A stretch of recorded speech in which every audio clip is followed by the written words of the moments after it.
Back on FT on Stadium, Braun, Kratz, Brzezinski in a little bit. Sahadev Sharma joining us right now. I'm assuming from the GM meetings, writes for The Athletic, covers the Cubs. Looks nice and sunny out there. Sahadev, appreciate the time and great work on covering the insane story of Craig Counsell's move over from the Brewers to the Cubs. I read the article late last night. Let's just start off with your thoughts when you first saw that news, knowing that you've covered this team for a while and not thinking that David Ross was going to be out of the position.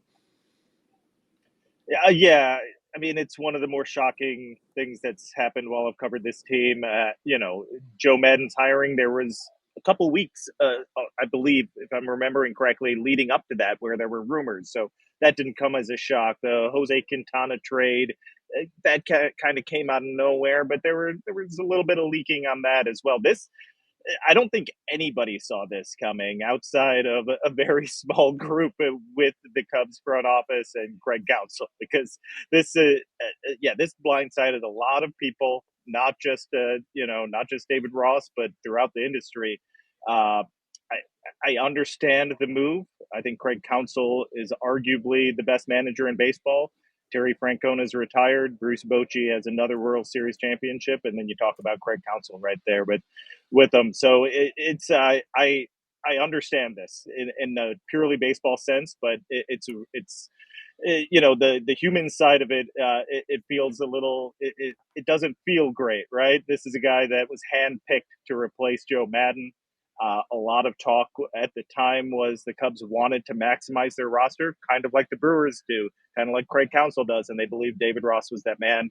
Now they have Craig Counsell doing exactly that for them.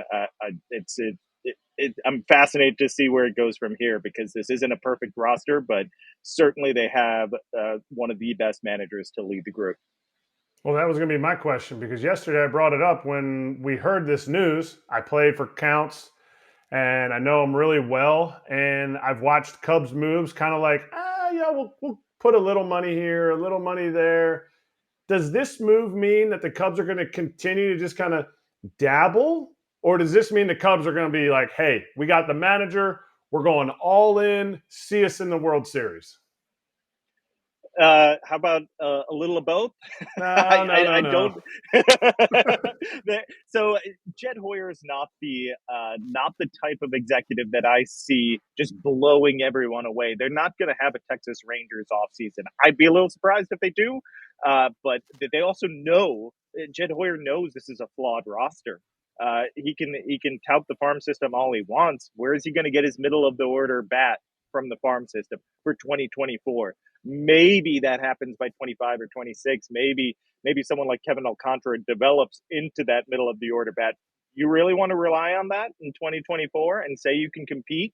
I think that's a stretch. So they have to find a way to get a middle of the order bat. Is that bringing back Cody Bellinger? Is that trading for Pete Alonso, Juan Soto? Is there a name out there that we're not so sure about that's on the trade market? And of course, the big name, Shohei Ohtani. Is he willing to win that bidding war? I'd be surprised, but I'm not going to say they're not going to try for those guys. They're going to be in on Bellinger. They're going to be in on Otani. They're going to be in on the pitchers for the most part. There's a lot of things they can do, and they have financial flexibility. The trade market is going to be really interesting for them because they have a deep farm system. So yeah, I think they're going to be active. I don't see them being the team where they're like, by the end of the offseason, you're like clear offseason winners, and where they blew everyone out of the water and got 2-3 massive free agents.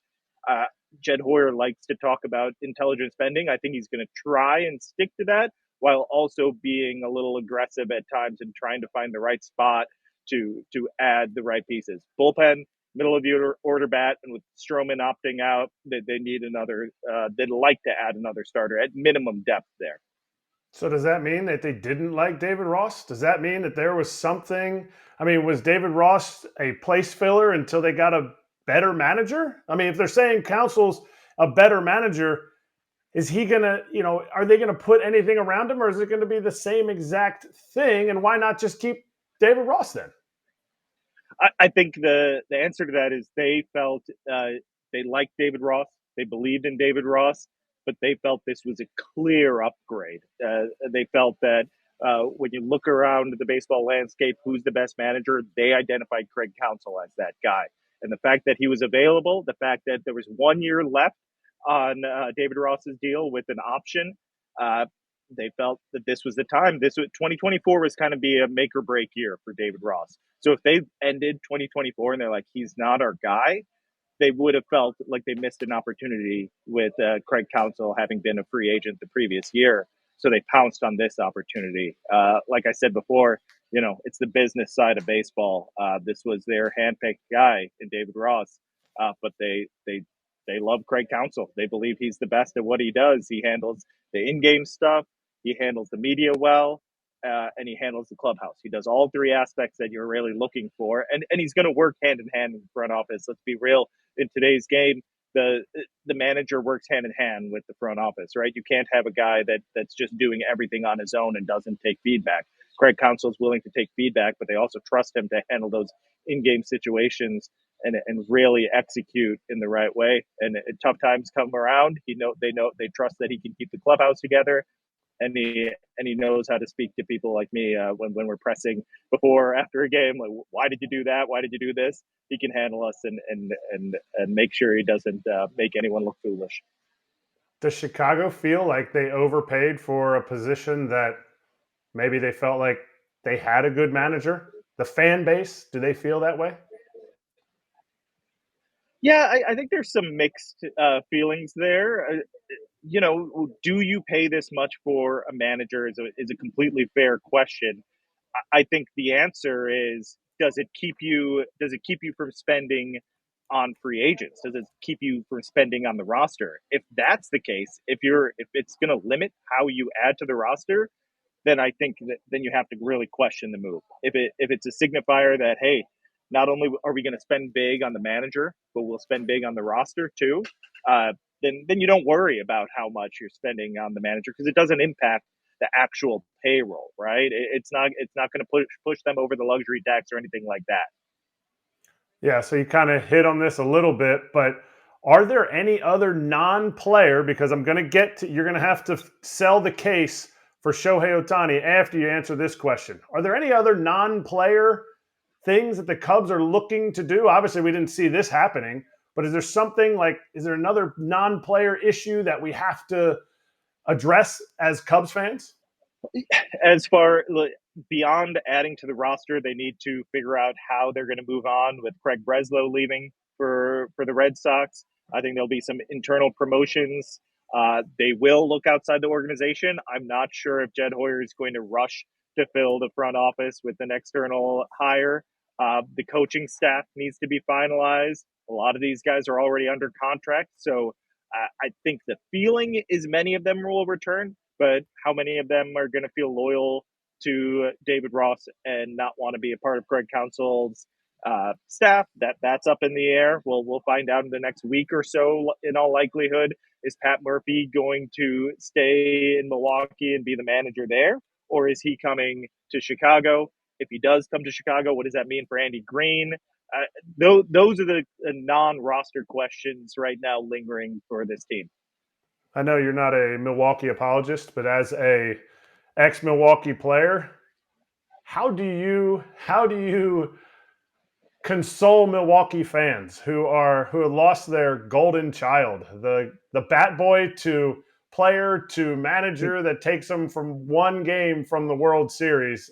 How do you console that organization as a organization in the Cubs who didn't win for 116 years? Yeah, no, I don't know. That's tough to see a manager that is clearly highly valued leave for your chief rival. How do you console that group? I think the only way you can do it is say, hey, you're division winners. You guys are the ones that have consistently made the playoffs. If you want to look at the great Cubs team from 2016 and the downfall of that group, a lot of it had to do with the Milwaukee Brewers taking the division in 2018, taking the division again, or I believe they had a great September in 2019, another month when the Cubs collapsed, similar to this past September. So, I mean, the Brewers have been a more consistently winning organization over the past 5 years since that World Series that the Cubs won. the Brewers have ascended while the Cubs have kind of gone down. So yeah, it's hard to console them when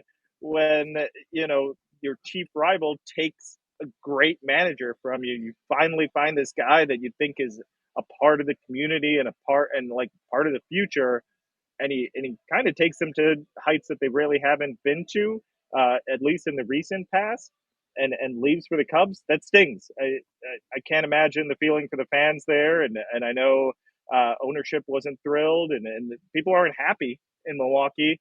But all you can do is play it out on the field. If they beat the Cubs on the field, none of it matters, right? Yeah, basically, this is what the Brewers looked like while you were talking. They were down crying, and then you went, okay, okay. He's done talking again. They started crying. All right, now, this is going to be something. You are first contestant on a bit we want to call Make a Case for Shohei Ohtani. For the Cubs to sign in my opinion, should have been the Player's Choice Player of the Year. Yes, I know he's not going to pitch next year. Yes, there's concerns behind the second Tommy John recovery, but make a case for the Cubs to sign Shohei Ohtani. I mean, huge market already. They obviously need a power bat with Cody Bellinger hitting the free agent market. They could really use that bat in 2024, and they're going to need more pitching beyond 2024. So they'll happily wait for him to get right. They have enough pitching depth for next season that they can be patient. He considered the Cubs, even though it seemed like he was focused on the West Coast. He considered the Cubs when he first came stateside. I mean, the Cubs, great fan base, great ballpark, long history. I think the case is pretty easy to make outside of is this a team that's going to win right away? Does he believe that? I think that's probably where you have to really push him, really sell him on the fact that there's a lot of young talent with a solid core with Dansby Swanson, Nico Horner, Ian Happ, Justin Steele, Seiya Suzuki. There's talent here. They need a superstar, and who better than Shohei Ohtani? Is there enough of a farm system? Is there enough of a farm system for because Shohei's looking for 10 to 15-year contract. Yeah. Their farm system is ranked pretty much top 5 by most publications. Some of them have them top 3. The question probably that most people have is what type of impact talent do they have at the top of the farm? Pete Crow Armstrong, Cade Horton are pretty consistently top 25, top 30 guys now. Then you look at upside guys like Kevin Alcantara, Matt Shaw was drafted this past summer and just tore apart the minors. There's some really interesting talent. Owen Casey hits mammoth home runs, some of the best exit velocity in the minor leagues. As far as when we talk about prospects, it's all questions for me. Until you come up and prove it, it's really hard to know. There's very few Julio Rodriguez's that come up right away and just become MVP candidates. Not sure if the Cubs have that guy, but they have plenty of talent, and they can, at minimum, they can use these guys to add current talent that can impact the team. I believe that a guy like Pete Crow Armstrong or Cade Horton, they're not going to trade those guys. They want them to be a part of the future and maybe even the present in 2024. All right, well, this one's directed directly to you. Shohei Ohtani just texted me, and he said, is the media going to ask me a lot of questions? Because when I was in Anaheim, I never really had to do much. I'd like to ask him plenty of questions. If he's unwilling to chat, then hey, I get it. But I'm going to try and do my job and talk to these guys as much as I can. Hopefully, as a good translator that's willing to chat me up. Do you think that will turn some teams away? The fact that Chicago is a large market, the fact that LA is a large market, that the Dodgers, I wouldn't say Anaheim's is the same type of market. Philly, New York, his lack of connection to the media, is his lack of being accessible. Do you think that's going to turn some teams away, or is that just going to be something that they'll cross that bridge when they get there? Yeah, I'm not sure if a front office will consider that. And frankly, when guys, a lot of Boston people have come to Chicago, right? And they tell us that they prefer Chicago media to Boston media because we're not as harsh as the Boston media. I don't know if that's a compliment or not. Maybe we should be harsher. Uh, so uh, yeah, obviously would love if guys are accessible and want to talk all the time, but it isn't the type of media market that's going to bang down his door and demand that he speaks at all times. Guys get to pick and choose when they speak, and if that's his choice to limit it to days when he pitches, that's his choice and that's his prerogative. We can't force a guy to come chat with us.